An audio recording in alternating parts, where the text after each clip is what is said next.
Hello everyone, this is Tanuja Gupta. In the series of biotechnology principle and processes, we will take the next topic about tools of genetic engineering और tools of biotechnology. इससे पहले हम detail में principal के बारे में बात कर चुके हैं. अगर आपने वो नहीं देखा, you can watch that video. It is displayed in the I button. ठीक है. नाउ अब टूल्स के बारे में बात करते हैं. सी बायोटेक्नोलॉजी को परफॉर्म करने के लिए बहुत सारी चीज़ों की ज़रूरत होगी. ये से भी सिंपल सी बात है, जैसे भी कोई प्रोसेस करना है, हमें खाना भी बनाना है, तो हमें बहुत सारी चीज़ों की रिक्वायरमेंट होती है. ऐसे ही यहाँ पर भी बहुत सारे टूल्स की रिक्वायरमेंट होती है. Like for example restriction endonuclease enzyme या restriction enzyme I can say. ठीक है. इसके अलावा मुझे एक होस्ट की ज़रूरत भी होती है. इसके अलावा वेक्टर्स की भी रिक्वायरमेंट होती है. ठीक है. Besides of it we need DNA polymerase enzyme. Okay. Besides of it we need also DNA ligase enzyme. Okay. So ये सारे हमें टूल्स की रिक्वायरमेंट होती है. हम इन्हें डिटेल में वन बाय वन स्टडी करेंगे. सबसे पहले मैं टूल लेती हूँ, that is the restriction endonuclease enzyme. ठीक है.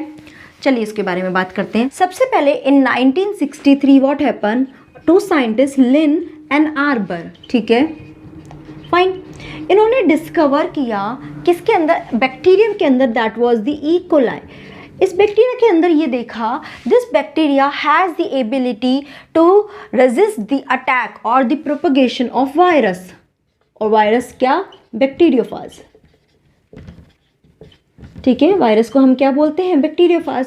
तो उसने देखा कि वो बैक्टीरियोफाज से खुद ही अटैक उसका फेल कर देता है या खुद अपने आप को प्रोटेक्ट कर सकता है. तो उन्होंने स्टडी किया कि ऐसी ई कोलाई के पास क्या मैकेनिज्म है जिसके थ्रू वो अपने आप को खुद ही उस वायरस के अटैक से अपने आप को प्रोटेक्ट कर पाता है. That technique was called the restriction modification technique और सिस्टम. तो उन्होंने देखा इस रिस्ट्रिक्शन मॉडिफिकेशन टेक्निक में दो तरह की चीज़ें यूज होती है. One was called the restriction enzyme. ठीक है. एक तो ये एंजाइम इन्वॉल्व था इस टेक्निक के अंदर, और दूसरा था मिथाइलेज एंजाइम. क्या था? Methylase enzyme was involved. उन्होंने देखा, चलिए देखते हैं कि इनका फंक्शन क्या क्या होता है. तो उन्होंने क्या फाइंड आउट किया कि ये रिस्ट्रिक्शन एंजाइम जो है, इसकी एबिलिटी होती है कि एक पर्टिकुलर टाइप के सीक्वेंस को रिकग्नाइज करता है, जिसको बोलते हैं पैलिंड्रोमिक सीक्वेंस. देखते हैं होती क्या है पैलिंड्रोमिक सीक्वेंस. ये सीक्वेंस क्या होती है, जिसको हम राइट से या लेफ्ट से जैसे भी उसको रीड करेंगे वो दोनों तरफ से सेम रीड होती है. जैसे कि फॉर एग्जांपल एक एंजाइम है EcoR1. ठीक है. इस एंजाइम ये कौन सा सीक्वेंस रीड करता है? GAATTC. This is the 5' to 3' sequence. ठीक है. डीएनए क्योंकि डबल स्टैंडर्ड होता है, तो एक में 5' to 3' में इस डीएनए की पूरी सीक्वेंस में कहीं यहाँ पर ये वाली सीक्वेंस प्रेजेंट है. कौन सी? GAATTC. नाउ उसी के ही ऑपोजिट में क्या प्रेजेंट है? That is the CTTAAG. Okay. तो जब इसको हम रीड करते हैं 5 to 3, it is read as GAATTC. फिर यहाँ से रीड करते हैं तो भी GAATTC. यानी दोनों तरह से वो सेम रीड होती है. इसी को हम बोलते हैं पैलिंड्रोमिक सीक्वेंस. तो रेस्ट्रिक्शन एंजाइम की खासियत ही क्या होती है कि ये सिर्फ पैलिंड्रोमिक सीक्वेंस को ही रीड करता है. ये बहुत अलग अलग तरह की सीक्वेंसेस होती है जिनको ये रीड करता है. ठीक है. ये एंजाइम काम क्या करता है, इस सीक्वेंस में पर्टिकुलर जगह पे कट लगाता है. ठीक है. यहाँ पर, और डिपेंड करता है कौन सा एंजाइम है उसके अकॉर्डिंग कट लगता है. तो ये पर्टिकुलर सीक्वेंस पे कट लगाता है और इस तरह से क्या करता है, फॉरेन जो वायरस या बैक्टीरियोफाज आ रहा है उसके डीएनए में भी ये वाला सीक्वेंस उसे जहां भी मिलता है, वायरस के, I am repeating again, virus के डीएनए में भी उसको ये सीक्वेंस जहाँ भी मिलता है वहाँ पे ये क्या कर देता है, कट लगा देता है. और वायरस का जो डीएनए का सीक्वेंस है वो कट हो जाता है, स्मॉल पीसेस में डिवाइड हो जाता है और वायरस एक्टिवेट नहीं रह पाता. ठीक है. तो इस तरह से वो उसको क्या करता है, डीएक्टिवेट कर देता है वायरस को.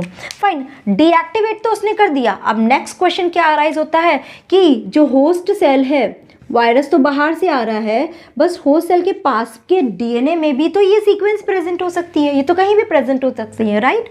वायरस के जीन को भी तो उसने डीएक्टिवेट कर दिया, डीजनरेट कर दिया, बट खुद की सीक्वेंस को तो ये कट कर सकता है. ये खुद की सीक्वेंस पे भी कट लगा सकता है. उसके लिए ही इसके पास एक दूसरी मैकेनिज्म होती है, दैट इज द मिथाइलेज. इसमें क्या करता है, वो अपनी खुद की सीक्वेंस पर क्या कर देता है, यहाँ पर कहीं भी मिथाइल ग्रुप ऐड कर देता है। क्या कर देता है? CH3 ग्रुप ऐड कर देता है, मिथाइलेशन कर देता है, जिसकी वजह से क्या होता है, ये enzyme it can discriminate in between its own palindromic sequence and the foreign palindromic sequence. Understood?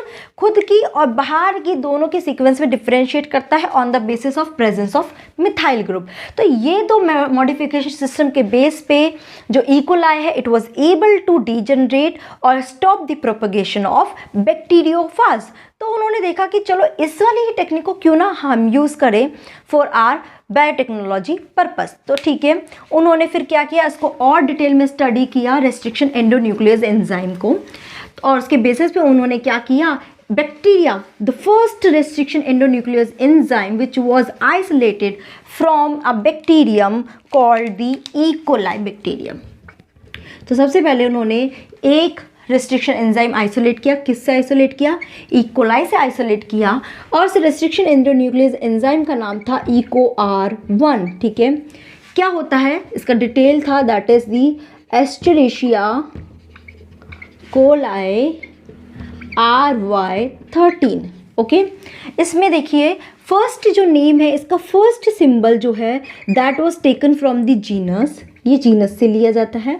Second जो है ई कोलाई, ये क्या है, स्पीशीज़, तो 2 लेटर्स जो है वो स्पीशीज से लिए जाते हैं। उसके बाद अगर फिर भी यहाँ पे कोई होता है दैट इज़ द स्ट्रेन, जो उसका फर्स्ट लेटर ले लिया जाता है स्ट्रेन का। और लास्ट जो है ये क्या है, एक रोमन नंबर है जो सिग्निफाई करता है कि वो कब आइसोलेट किया गया, मतलब first time, second time, third time, ऐसे कब कब आइसोलेट किया, उस नंबर को ये डिनोट करता है। तो इस तरह से किसी का भी नेमिंग किया जाता है रेस्ट्रिक्शन एंडोन्यूक्लियस एंजाइम का। ठीक है, इसको रेस्ट्रिक्शन एंजाइम भी बोलते हैं, रेस्ट्रिक्शन एंडोन्यूक्लियस एंजाइम भी बोलते हैं। ठीक है, चलिए अब इतना तो हमने देख लिया। अब क्या होता है, क्योंकि ये एंजाइम क्या है, it is a nucleus enzyme.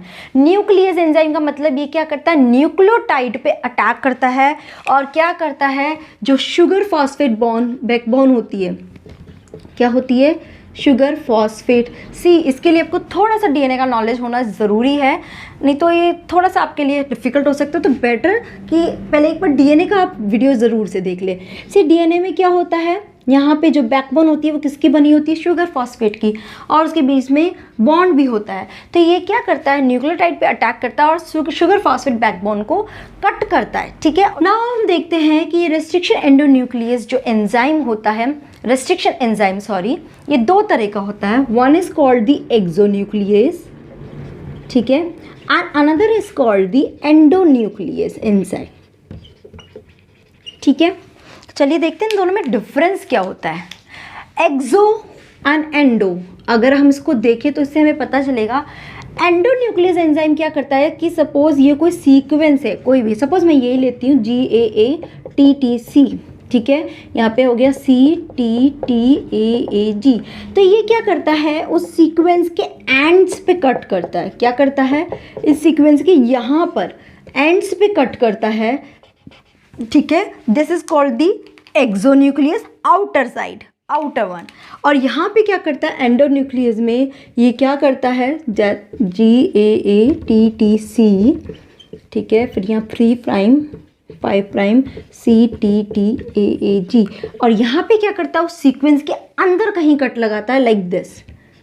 ठीक है, तो ये G और A के बीच में कट लगाता है। This is the difference between exonuclease as well as endonuclease. तो इस तरह की 2 कैटेगरी होती है एंजाइम की, डिपेंड किस एंजाइम को हमें यूज़ करता है उसके अकॉर्डिंग ही हम उसे ही लेते हैं। ठीक है, इसके अलावा एंजाइम को और 2 कैटेगरी में डिवाइड किया, या फिर कैटेगरी नहीं कह के क्या करता है, ये एंजाइम जब किसी भी सीक्वेंस को कट करेगा तो 2 एंड्स बन जाएंगे। समझ आ रहा है कि अगर मैंने इस रोप को या किसी भी रोप को मैं कट करूंगी तो फिर क्या होंगे, उस रोप के भी 2 एंड बन जाएंगे। ऐसे ही यहाँ पे जब एंजाइम कट करता है किसी भी डीएनए सीक्वेंस को, उसमें 2 एंड्स बनते हैं। One and is called the sticky and and another is called the blunt and. ठीक है, अब डिपेंड करता है कि कौन सा रेस्ट्रिक्शन एंजाइम है, तो वो ही उसके अकॉर्डिंग वो वाले एंड बनाता है। चलिए देखते हैं कि स्टिकी एंड का मतलब क्या होता है। सी, स्टिकी एंड में क्या करते हैं कि सपोज ये एक सीक्वेंस है, ये इसमें एंजाइम क्या करता है, कुछ इस तरह से कट करता है। यहाँ पे कट किया, यहाँ पे इस तरह से कट किया। जैसे ही इसने यहाँ पे कट किया तो क्या हुआ, यहाँ पे स्टिकी एंड बन गए। जैसे कि ये कट हुआ और इस तरह से एक दोबारा यहाँ पे कट लगाया तो देखो यहाँ पे क्या हुआ, 2 स्टिकी एंड बन गए। एक ओवर फ्लैंकिंग डीएनए सीक्वेंस बन गया। बाहर की तरफ सिर्फ सिंगल स्ट्रैंड निकला हुआ है, यहाँ का ये पूरा कट हो चुका है। इसको हम बोलते हैं स्टिकी एंड, ठीक है, अनइक्वल एंड। जैसे कि अगर मैं लेती हूँ इकोलाई R1 का एग्जाम्पल, उसमें क्या होता है, GAATTC सीक्वेंस होती है, that is 5 prime to 3 prime sequence. Okay, this is the CTTAAG। Okay, इस सीक्वेंस में ये क्या करता है, जो एंजाइम होता है इको R1, ये क्या करता है, G और A के बीच में कट लगाता है। और कट लगाने की वजह से क्या करता है, ये वाला एंड हट गया और अब क्या हुआ, देखिए फ्लैंकिंग रीजन बन गया। तो ये क्या करता है, इस तरह से एक स्टिकी एंड जनरेट कर देता है। ठीक है, दूसरा एग्जाम्पल अगर हम ले तो एक और है, दैट इज दी BAMH2। ठीक है, एक और चीज़ इस BAMH2 के बारे में बताना चाहूँगी कि यही एंजाइम सबसे पहले डिस्कवर हुआ था। This was the first enzyme discovered, ध्यान रखना, फर्स्ट एंजाइम डिस्कवर्ड। ठीक है, इसमें क्या होता है, BAMH1, इसकी सीक्वेंस होती है that is the GGATCC। This is the sequence of BAMH1 CCTAGT। देखो इसमें भी यहाँ से रीड करोगे या यहाँ से, दोनों में सेम है। ठीक है, ये BAMH1 की सीक्वेंस होती है और यहाँ पे भी वो क्या करता है, यहाँ पर कट करता है। तो इस तरह से भी क्या करेगा, वो इसको क्या करेगा, एक स्टिकी एंड बना देगा, इस तरह से कट कर देगा। समझ में आ रहा है? तो this is how a sticky end is form in both Eco R1 and BAMH1। चलिए अब हम देखते हैं कि ब्लंट एंड का मतलब क्या होता है। देखिए, ब्लंट एंड को मैं डायरेक्ट एग्जाम्पल के थ्रू लेती हूँ तो आपको बहुत अच्छे से समझ में आएगा। I am taking example of that is the SMA1। This is also a restriction endonuclease enzyme and ये कौन सी सीक्वेंस रिकग्नाइज करता है, 5 prime, that is the CCCGGG and यहाँ पर GGGCCC। ठीक है, this is the sequence recognise by SMA1। और ये क्या करता है, यहाँ इक्वली कट करता है, मतलब कि इस तरह से सेंटर में कट लगाता है कि दोनों तरफ के एंड्स क्या होंगे, इक्वल बनेंगे। देखो यहाँ पे भी अब दोनों तरफ के एंड क्या हो गए, इक्वल। यहाँ से अगर कट होगा तो 2 इक्वल एंड बन गए, तो यहाँ नहीं स्मूथ है, that is called the blunt and. Understood? ठीक है, अगर मैं एक और एग्जाम्पल लेती हूँ, that is the SCA1, 5 prime AGTACT। This is the sequence, ठीक है, TCATGA। ओके, तो अब देखिए इसमें भी ये क्या करेगा, it make a cut over here और इस तरह से क्या करेगा, एक ब्लंट एंड बना देगा। यानी कि मैं अगर सिंपल सी बात लूँ तो मैंने अगर एक रोप लिया या स्टिक लिया तो मैंने इसको बीचों बीच में से कट कर दिया तो ये क्या हो गया, ब्लंट एंड बन गया। और मैंने उस स्टिक को क्या किया, यहाँ से कट किया तो ये एक तो छोटा एंड बन गया और एक बड़ा एंड बन गया। तो ये क्या हुए, अनइक्वल एंड हुए, जिसको हम बोलते हैं sticky end. So I hope you are clear with the sticky as well as blunt end. So this is all about restriction endonuclease enzyme. I hope it is clear to all of you. Next video में हम बात करेंगे vectors के बारे में। Vectors कौन कौन से होते हैं, उनकी क्या खासियत होती है और कैसे वो काम करते हैं। ठीक है, यहाँ तक बस इतना ही। If you have any doubt, please put your query in the comment box. Thank you so much for watching this video.